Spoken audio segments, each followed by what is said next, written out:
Now, across Texas, the issue is... I'm Rudy Koski in Austin. I'm Greg Krugen in Houston. And I'm Stephen Dial in Dallas. And this is Texas. The issue is the issue this week: online sports betting. Now, there have been several attempts over the past 10 years to expand gambling in Texas. When state lawmakers return to Austin in January, they'll be asked again. But this time, the legislative play will be limited to online sports betting. And the main pitchman is a familiar face: former Governor Rick Perry. I spoke to him about the proposal and why he has decided to become a key player. I'm pretty sure people have been betting since the first time two guys met horseback in a dusty street, and probably centuries before that. So betting on sporting events is nothing new. 35, 36 other states already do this because the Supreme Court met and said, you know, you can't ban this. This is a state issue. So 2/3 of the states have already said, you know what, this is going to go on. Let's regulate it. Let's make sure that it's safe. Let's make sure that your information doesn't get used by some nefarious platform somewhere. That's why the time is right. So what type of gambling is this, and what type of gambling is this not?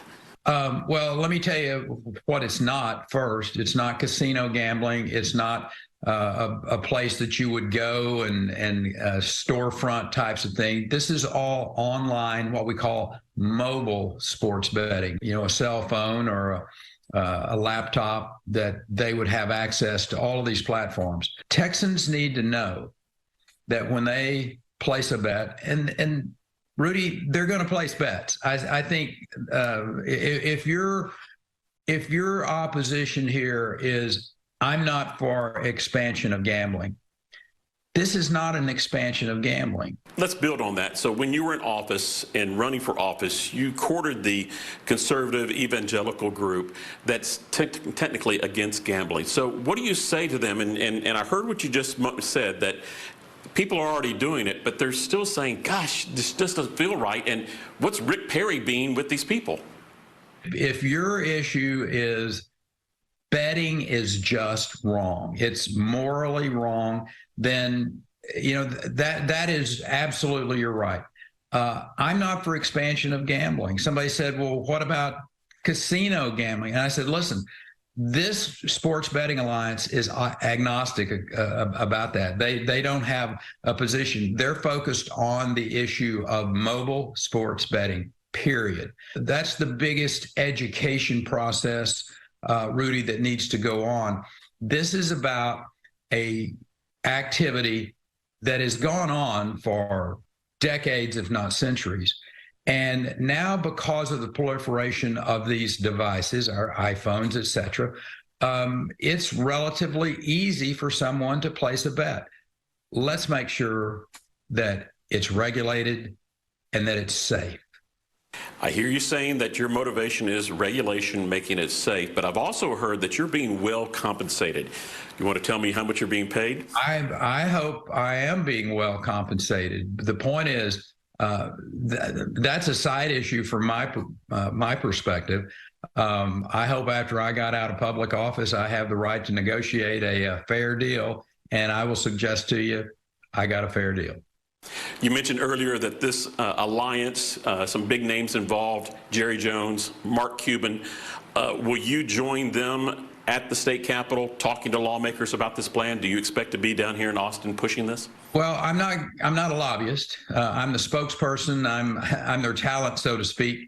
I'll be doing some educational processes with the people of the state of Texas. Right now, it's about the citizens of the state of Texas understanding this, so when they do have their conversations with their elected officials, they can express their desires. You know, Rudy, one of the interesting things about this, and another one of the reasons that I signed on, I got comfortable the way that this was being put together, was they're doing it with a constitutional amendment. I think it's totally the right way to do it.